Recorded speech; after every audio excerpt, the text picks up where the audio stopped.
Hoje nós vamos começar a falar um pouquinho, estudar aí a organização da matéria dos seres vivos, componentes que vão formar as células e os seres vivos. Nós vamos dar início aí pela água e pelos sais minerais, que é o tema do nosso capítulo, que é o capítulo 3 do livro de vocês.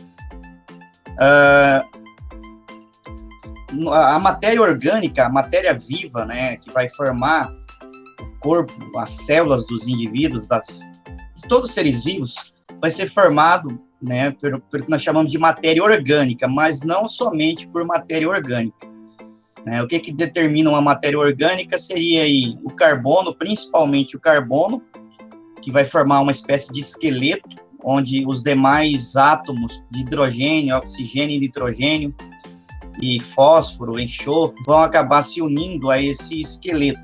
Então, nós vamos ter dois tipos de matéria formando o corpo dos organismos. A matéria orgânica, que vai conter o esqueleto carbônico, e a matéria inorgânica, que é o que nós vamos estudar hoje. Matéria inorgânica seria aí a água e os sais minerais, tá? Então, aqui, por exemplo, eu tenho essa molécula grandona aqui embaixo, que é a molécula de glicose, que é um tipo de açúcar, um tipo de carboidrato. Essa molécula, ela tem a fórmula geral, nós falamos que ela é C6H12O6. Isso quer dizer o quê? C6 significa que ele tem 6 átomos de carbono, formando aqui, o esqueleto carbônico, tá? H12 significa que ele tem 12 átomos de hidrogênio, grudados aqui, formando essa molécula. E O6 significa que ele vai ter 6 moléculas, 6 átomos, de oxigênio, formando essa molécula, tá? Então, isso aqui é uma típica matéria orgânica, porque ela vai ter o quê? Tem esse esqueleto carbônico. A principal matéria dela é o carbono, tá? Aqui nós já vamos ter a água, que é um tipo de molécula inorgânica, tá? E aqui eu tenho uma molécula que vai ter carbono, tá? Mas ela é uma molécula inorgânica, porque ela é bem pequenininha, bem resumida. Então, as moléculas orgânicas, elas têm uma característica de, além de ter carbono formando seu esqueleto, elas serem bem grandes, bem complexas, em detrimento das moléculas de outras substâncias inorgânicas, como a água, como o CO2, por exemplo. Tem poucos átomos formando aí a sua molécula, tá? Então, os componentes da matéria viva vão ser divididos em dois grupos. O grupo das substâncias inorgânicas, onde nós vamos ter como substância inorgânica a água e os sais minerais, e as substâncias orgânicas, que aí nós vamos ter os carboidratos, as proteínas, lipídios, ácidos nucleicos e as vitaminas. Todas essas substâncias nós vamos trabalhar durante o ano. Então, hoje nós vamos trabalhar isso aqui, ver para que serve a água, quais são as características da água, para que servem os sais minerais, quais são as características dos sais minerais. A água, só de olhar aqui, nesses dados, nós vemos que ela é uma das principais matérias que compõem a vida, porque 60% da matéria do que forma uma célula animal é formado por água. Nas células vegetais, em torno de 75% da matéria, da massa de uma célula vegetal é formado por água.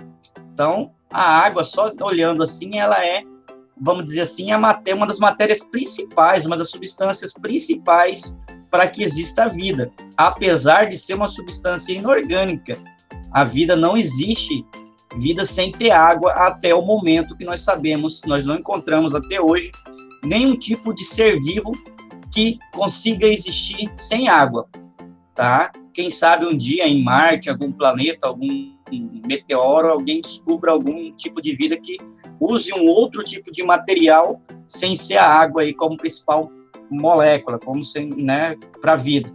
E nós vamos ter os sais minerais, que já vão ser bem menor a quantidade deles em comparação com a água, que eles vão pesar ali em torno, a massa de uma célula animal vai ter em torno de 4,3% da massa de uma célula animal, formado por sais minerais, e em contrapartida, nas células vegetais, em torno de 2,5%. né, formando as células vegetais. Essa proporção, tanto de água quanto de sais minerais, aqui é uma média do geral. Só que a água, por exemplo, ela vai variar muito, a quantidade de água vai variar muito de tecido para tecido.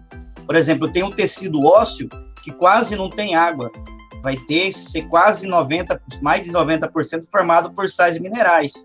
Tá? Em contrapartida, eu vou ter tecidos como o tecido muscular ou tecido nervoso, que vai ser riquíssimo em água, tendo acima de 60%, inclusive. Então, isso varia de célula, de tipo de célula para célula, mas isso aqui é uma média geral, tá, do que nós vamos ter aí nas células dos seres vivos. Então, na hora que vocês forem fazer o resumo, não esqueça de colocar bem certinho quais são as substâncias orgânicas, essas porcentagens. Isso aqui nós vamos ver que a água é a que tem maior percentual, né? Quais são as substâncias inorgânicas, essas porcentagens também, célula animal e célula vegetal. Tá? Isso aqui vai estar disponível para vocês aí. A água, então, como nós vimos aí, é a substância mais abundante que vai estar formando os tecidos, formando o corpo e as células dos seres vivos. Porém, essa quantidade de água vai variar muito de tecido para tecido, de acordo com a taxa metabólica, ou seja, de acordo com a quantidade de reações químicas que vai estar acontecendo em um determinado tecido. O tecido ósseo, por exemplo, ele não tem um metabolismo acelerado, ele apenas vai dar um suporte ali para a estrutura corporal, para manter o corpo ali fixo, os músculos fixos, e auxiliar no movimento. Mas as células em si não trabalham, vamos dizer assim, elas apenas secretaram os sais minerais ali e foi formando a estrutura óssea. Já se eu for comparar com os músculos, os nervos ou os neurônios, por exemplo, eu já vou ter uma grande quantidade de água a mais, porque esses tecidos, essas células trabalham muito mais. Por exemplo, tecido muscular, para eu estar falando, eu estou usando os músculos aqui, né, que movimenta a minha mandíbula, minha boca, faz movimentar. Para escrever, para mexer com o mouse, está tendo trabalho dessas células. Então, por ter esse trabalho, ela tem que ter uma alta taxa de metabolismo para produzir energia. Então, ela necessita de ter muita água, porque é no meio aquoso que as moléculas vão reagir, né, para fazer todos os tipos de reações químicas necessárias para a manutenção da vida. Então, a água, a quantidade de água varia muito da taxa metabólica aí do indivíduo ou da célula. A água viva, por exemplo, eu sempre gosto de citar a água viva, não sei se vocês já viram, mas pessoalmente, né, mas na TV a gente vê geralmente aquela caravela portuguesa, né? A água viva, ela tem uma massa corporal formada por água em torno de 98%. Então, quase todo o corpo daquela água viva é formado por água. Só 2% que vai ser formado por matéria que não é água, matéria entre sais minerais e matéria orgânica, tá? Então, varia muito de organismo para organismo, tá? Por exemplo, o organismo humano vai variar também de acordo com a idade. Se eu for comparar a quantidade de água que tem um bebezinho recém-nascido, é muito acima de 70%. Agora, se eu for olhar as células de uma pessoa idosa, vai ser abaixo de 60%, vai ter uma menor quantidade de água. Então, a quantidade de água também varia de organismo para organismo e de idade para idade dos indivíduos, dos organismos, principalmente nos organismos humanos. Uma planta, quando nasce, ela vai ser formada ali quase toda por água. Não sei se vocês já viram a germinação de uma semente. Porém, com o passar do tempo, ela vai perdendo água e vai ficar somente uma pelinha dela formada, contendo água dentro das células, tá? Então, também vai variar de acordo com a sua idade. Com relação à água, ela tem uma característica de ser uma substância polar, ou seja, ela tem polos, como uma pilha ou como um ímã, vamos dizer assim. O ímã tem um polo positivo e um polo negativo. Aqui também, as moléculas de água, elas vão... o hidrogênio, os dois átomos de hidrogênio e o átomo de oxigênio, vão se ligar de uma forma que vai formar uma espécie de um Vzinho. Então, vai ter um ângulo aqui, formando um ângulo, tá? E esse lado onde vai estar com os oxigênios, com os hidrogênios, aliás, vai ser a parte positiva, e esse outro lado que não tem quase hidrogênio, que vai ter somente o átomo aqui, vamos dizer, né, o átomo de oxigênio, seria a parte negativa. Então, negativo, parte positiva, tá? Então, sempre, por exemplo, se eu aproximar essas duas moléculas aqui, o que vai acontecer? Esse bracinho positivo vai encostar nesse lado aqui dessa outra molécula de água, tá? Então, ela vai ter essa polaridade. Essa polaridade é muito importante porque vai possibilitar que a água seja, o que nós falamos, dissolvente universal, tá? Então, essas moléculas vão ter uma atração de cargas opostas, tá? Sempre os opostos se atraem, no caso da biologia, do universo, só em alguns casos extremos do ser humano não, né? Mas, na nível de matéria, os opostos se atraem. Então, carga positiva se atrai com carga negativa. Isso vai trazer uma grande coesão entre essas moléculas, elas vão ficar todas grudadas uma na outra, tá? Nós chamamos de coesão, porque vai estar a parte negativa de uma ligada à parte positiva da outra e vai estar formando essa estrutura microscópica. E isso faz com que surja uma espécie de película na superfície, tá? Essa película dá uma característica que nós chamamos de tensão superficial. Ela é como se tivesse uma película, mas na verdade não tem. São os átomos mesmos que estão sendo puxados de tal forma que eles vão ter um pouco de dificuldade de movimentar um em relação ao outro aqui na parte de cima da água. É graças a isso que alguns insetos conseguem se locomover sobre a água. Não sei se vocês já viram, né? Algumas aranhas, alguns mosquitinhos conseguem andar em cima da água mesmo. Não são nem Jesus Cristo, mas eles andam em cima da água graças à tensão superficial aqui, tá? Essa tensão superficial é muito importante porque graças a ela ocorre uma situação, principalmente nas plantas, que é chamado de capilaridade. O que são os capilares? Nas plantas, e nós também mas nós já temos um sistema mais, vamos dizer, complexo para movimentar, para transporte de água. Temos o coração que está bombeando, né, essa água pelo nosso corpo. Já nas plantas, não. A água vai subir da raiz até as folhas através de canais microscópicos chamados de capilares. Um detalhe com relação à capilaridade, as plantas grandes, que nem as plantas de fruto que nós temos, o pé de manga, só surgiu a nível evolutivo depois de ter surgido essas estruturas capilares, que possibilitaram aí que a água subisse graças a essa adesão das moléculas, né, subissem através desses capilares, como se elas fossem grudando na parede, subindo até chegar lá na folha. Porque é só uma brincadeira, mas é mais ou menos isso que acontece. Quanto mais curto estiver próximo uma parede da outra, ou de um caninho, a água vai subir mais. Tem um experimento que é bem interessante que nós fazemos, dá para fazer, pegar 2 réguas transparentes, colocar dentro de um copo com água com algum tipo de corante. Nós vamos ver que a água vai subir acima do nível da água do copo ali.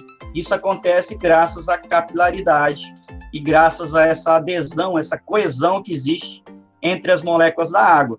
Tem uma outra experiência também que a gente consegue colocar um metal maciço sobre a água sem ele afundar. Nós sabemos, quem tem aula de física sabe que o metal tem uma densidade muito maior do que da água. Então, você pega uma agulha de costurar e coloca sobre a água, bem baixinho, bem devagarzinho, e solta, ela vai ficar ali flutuando. Agora, tem um jeito de eu quebrar essa tensão superficial e acabar com isso aqui também. Isso é o que causa alguns desastres ambientais, é a questão dos detergentes, o sabão que o pessoal usa no dia a dia, a gente usa para lavar louça, tomar banho, e acaba muitas vezes indo para os rios e depois indo para os mananciais aí, né, e pode trazer problema para a agricultura, para as florestas, porque quando eu jogo um detergente, eu misturo o detergente na água, essas mãozinhas da água aqui, né, essa tensão, essa coesão entre as moléculas da água acaba, e aí impossibilita que essa água suba por capilaridade, também diminui ou até tira totalmente a questão da tensão superficial da água. Então, os detergentes são perigosíssimos aí, né, para a vida, vamos dizer assim. A água tem um alto calor específico. O que significa dizer isso?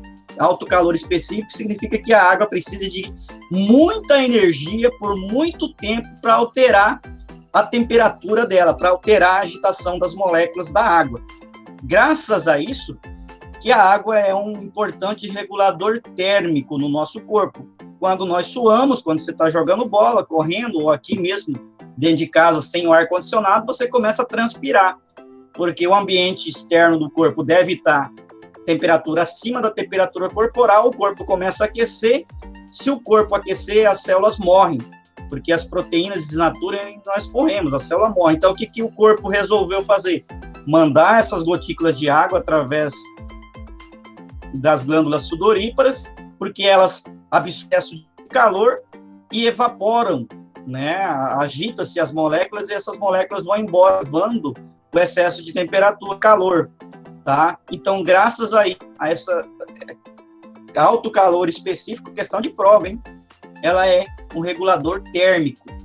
E essa regulação térmica é possível também se nós moramos aqui em Mato Grosso, geralmente aqui a temperatura não varia muito. Nessa época de chuva, a temperatura não varia muito. De dia ela chega em torno de 38, 40, às vezes até mais. E de noite, se você for olhar o termômetro nessa época, ela vai chegar em torno aí de 18, 19, 22 graus. Não varia muito na época da chuva. Se chegar na época da seca, aquela época que não chove quase aqui, nós vemos já uma diferença.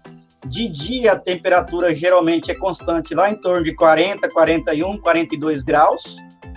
E à noite, essa temperatura chega aí para 15, 14, 13 graus. Isso acontece porque tem pouca molécula de água na atmosfera. Isso faz também aumentar essa amplitude térmica. No deserto, por exemplo, durante o dia, a temperatura chega, às vezes, a 70 graus Celsius. Muito elevada a temperatura. E durante a noite, a temperatura cai para menos 5, menos 10 graus Celsius. Porque não tem água na atmosfera e não tem esse regulador térmico, né, vamos dizer assim. Então, essa temperatura pode subir e baixar muito rápido. Então, a água é importantíssima para a vida por causa disso aqui, também, da regulação térmica. Ela vai ter um calor de vaporização. Para ela evaporar rapidamente, ela precisa de ter uma temperatura aí, 100 graus Celsius, a água, a nível do mar, ela começa a ferver, a ebulir, e aí as moléculas começam a sair muito rapidamente. Aqui, ó, a 40 graus, 30 graus, você já perde água, só que essa perca é chamada, é uma evaporação lenta, devagar, com pouca energia, mais levado pelo vento mesmo, que leva essas moléculas de água embora. Agora, quando eu aqueço a água, as moléculas ficam agitadas muito rápido, e eu acabo indo embora, levando, assim, o excesso de calor embora com ela. A água, a gente só consegue aquecer ela acima de 100 graus Celsius se eu usar algum tipo de coisa que aumente a pressão dessa estrutura. Nós usamos, geralmente, a panela de pressão, né, que vocês devem ter na casa de vocês, porque ela é interessante para o nosso dia a dia, porque cozinha mais rápido. Por que cozinha mais rápido? Porque eleva a temperatura acima de 100 graus Celsius. A temperatura numa panela de pressão chega a 120 graus Celsius. E se eu cozinho mais rápido, também é interessante para nós, financeiramente, porque economiza dinheiro, economiza gás. Tá? Então, para subir, para a água ebulir acima de 100 graus Celsius, eu preciso de ter uma pressão maior. Tá? Ao nível do mar, a água, se ela estiver no estado de gelo, ela vai passar para o estado líquido a 0 graus Celsius, se o ambiente estiver com temperatura acima de 0 graus Celsius, e ela vai passar do estado líquido para o sólido a 0 graus Celsius também, se o ambiente estiver com temperatura menor que 0 graus Celsius.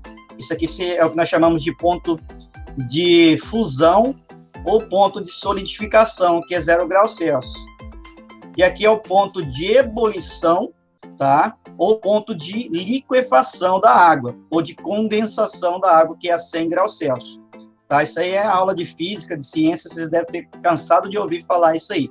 A água, ela vai ter um poder muito grande de solução, ou seja, as substâncias, quando entram em contato com a água, quase todas, elas vão se misturar facilmente com a água. Por isso, nós chamamos a água de solvente universal. Algumas substâncias, como os óleos e as gorduras, elas não se misturam facilmente, elas são substâncias que nós chamamos de substâncias hidrofóbicas. Elas vão ser polares também, tá? Então, elas vão ter uma parte chamada de zona hidrofílica, que gosta da água, e uma parte chamada de zona hidrofóbica. Vamos imaginar que isso aqui seria as moléculas do óleo de comer. Se eu pegar um copinho de óleo, encher ali, colocar uma gotinha de água, essa gotinha vai ficar ali organizadinha no meio ali, boiando em cima daquele óleo. Por quê? Essa parte hidrofílica que gosta da água vai ficar aqui, em contato com essa bolha de água, formando uma espécie de camada. E a hidrofílica fica do lado de fora. Quando eu faço o inverso, pego um copo de água e jogo uma gotinha de óleo, a organização do óleo é inverso. A parte hidrofílica fica para fora, parte hidrofílica, filia, gostar, hidroágua, a parte que gosta da água fica para fora, e a parte hidrofóbica do óleo fica para dentro. Fobia é aversão, medo, não gostar, tá?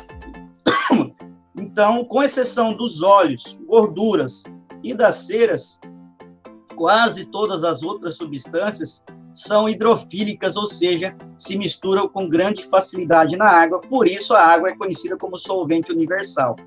A água é importante também porque participa das reações químicas, como já foi dito.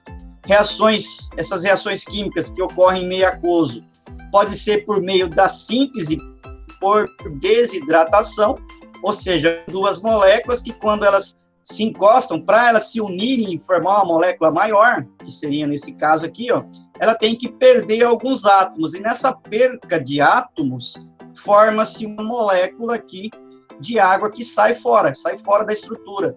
Então, aqui ocorreu a perca de água desses duas moléculas, então nós chamamos isso de reação de síntese por desidratação. Nesse caso, ocorreu aqui um tipo de ligação peptídica, tá? Antes eu tinha um hidrogênio ligado ao nitrogênio e um OH aqui ligado ao carbono. Como esse OH se uniu a esse outro H, H2O, formou a água, ó, vazou, foi embora. E aí se ligou o carbono direto com o nitrogênio, formando essa ligação peptídica. E eu tenho as reações inversas, que é a reação por hidrólise. Ou seja, eu já tenho uma molécula grandona aqui, tá? E vai ser quebrada essas estruturas, que seria a reação inversa aqui, né? Então, quebra-se e aí forma-se, as moléculas aqui vão agregar moléculas de água aqui dentro, tá? Então, nesse caso, ocorreu a hidrólise, ocorreu a quebra em meio aquoso, a água participou para fazer a quebra aqui. É o caso dessa sacarose, que é açúcar, né? Esse açúcar que nós tomamos no café, em meio aquoso, a água quebra essa conexão entre a glicose e a frutose, separando ela em moléculas menores, tá? Então, nesse caso aqui, é uma reação de hidrólise, uma reação que ocorreu em meio aquoso, não teve a perca, mas ocorreu no meio. E os sais minerais são encontrados livres na natureza, ou também formando aí os constituintes, principalmente do esqueleto dos seres vivos. Nós vamos encontrar eles também na forma de íons, ou seja, sais minerais dissolvidos no meio aquoso do corpo, dos tecidos, tá? E esses íons vai aumentar aí, nós temos o íon, por exemplo, de hidrogênio, que vai aumentar o potencial hidrogeniônico, que é a quantidade de hidrogênio aí, né, de uma substância. Tem uma aula de química de vocês, a professora deve ter trabalhado o pH, tem uma escala que vai de 1 até 14, tá? Isso aqui vai mostrar a quantidade de íons H+, de íons de hidrogênio que vai ter numa determinada substância. No 7, nós falamos que ele é neutro, substância neutra. Não é nem ácida e nem básica, nem alcalina.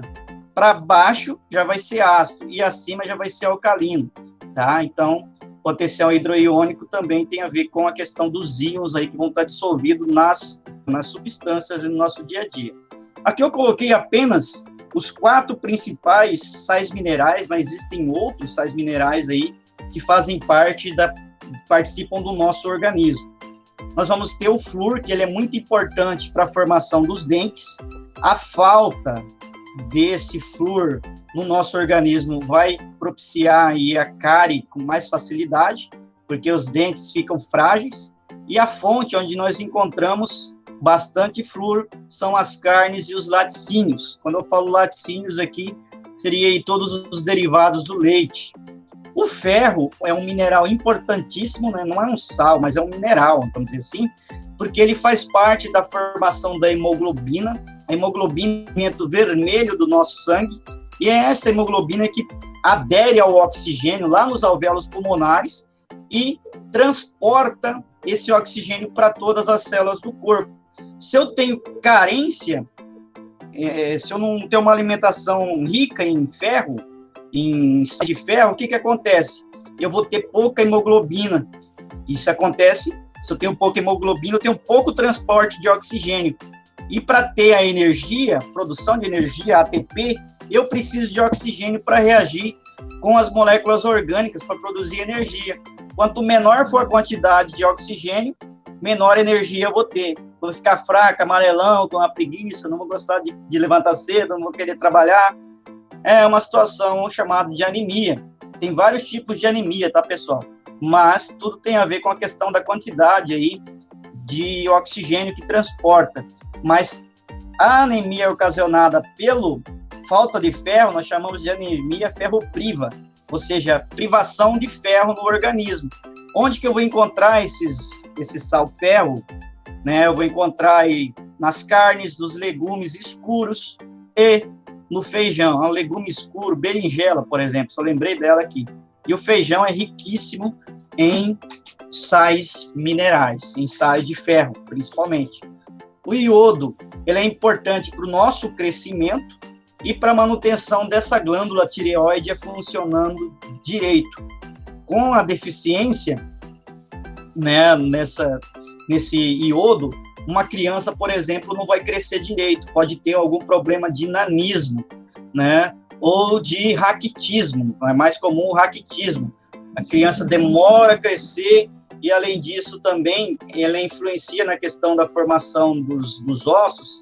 Muitas vezes os ossos da perninha da criança começam a entortar um pouquinho, tá? E pode ocasionar, em casos gravíssimos, até algum tipo de retardo mental, muito raro. O que era mais comum era um problema com a tireoide que a gente tem, que é o crescimento, o hipotireoidismo, né? Hipertireoidismo, que era a falta deste sal do iodo. Hoje o iodo necessário para a vida a gente encontra no sal de cozinha, no sal cloreto de sódio. Só que se você olhar no saquinho, depois vocês olham lá, deve estar escrito sal iodado. Além disso, na natureza nós vamos encontrar nos peixes, principalmente nos peixes são fonte de iodo, ou no sal de cozinha. Os sais de magnésio são importantes para fazer os músculos se contraírem e os nervos transmitirem as informações.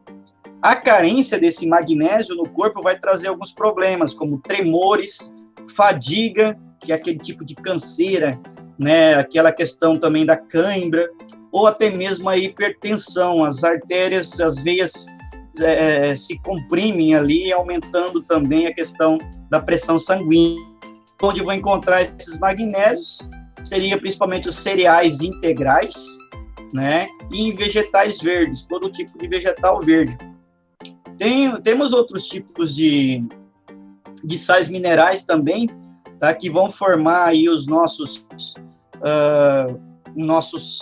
o osso, por exemplo, tá? O nosso osso ele tem várias funções. Uma delas é manter o corpo estruturado, né, proteger os órgãos internos, permitir a locomoção. Não sei se vocês sabem disso, mas é graças aos ossos que nós nos locomovemos, desse jeito que nós nos locomovemos, e também eles guardam alguns sais minerais, tá? E esses sais minerais, para serem absorvidos, eles são necessários um tipo de vitamina, que é a vitamina D, tá? Quais são os sais minerais que formam? O principal sal mineral que forma os ossos. O cálcio, principalmente o cálcio, vamos usar como exemplo. Se eu não tenho uma alimentação com a quantidade ideal de cálcio no meu dia a dia, eu vou ter uma deficiência de cálcio no corpo, tá? Então, o que acontece? Minhas células precisam de sais de cálcio também para funcionar. Da onde que elas vão tirar? Lá dos ossos. e aí enfraquece também esses ossos, tá? Os idosos, a maioria dos idosos vão ter problema com relação à vitamina D. A vitamina D, ela é produzida geralmente pelo próprio corpo, vamos dizer assim, só que chega um momento que começa a não produzir essa quantidade ideal de vitamina D, e a falta de vitamina, essa vitamina que possibilita que o nosso organismo, que as vísceras, né, absorvam os sais minerais dos alimentos. Se eu não tenho essa vitamina D, eu posso comer 1 quilo de cálcio, de magnésio, que não vai ser absorvido. E aí, o que acontece? As células, o corpo, o cérebro, os músculos precisam desses sais e vai retirar da reserva, que são os ossos. E aí vai formando buraquinhos, vamos dizer assim, né? O osso vai ficando tudo esponjoso, o que enfraquece. E aí quebra-se com facilidade, dando uma doença chamada de osteoporose, que é mais comum em pessoas com uma certa idade. Pode acontecer em jovens também, tá? Mas é mais comum em pessoas com idade um pouco avançada. E aí o médico geralmente vai prescrever a vitamina D e o cálcio, o magnésio, ali um complexo de sais minerais para suprir. Não sei se alguém de vocês tiver vó, idoso, algum tipo de idoso na família, vê que geralmente, se não quebrou a perna ainda, então Deus abençoe que não quebre, mas é bem comum, quem não faz acompanhamento médico, toma as vitaminas que tem que tomar depois de uma certa idade, é bem comum quebrar a perna do nada, andando ali na sala, quebra e cai. Aí, a hora que vai no médico, o médico vê, tá com osteoporose, aí começa a fazer um tratamento que é para suprir essa falta de vitamina D e essa falta também dos sais que está enfraquecendo os ossos. Então, essa foi a nossa aula aí sobre água e sais minerais.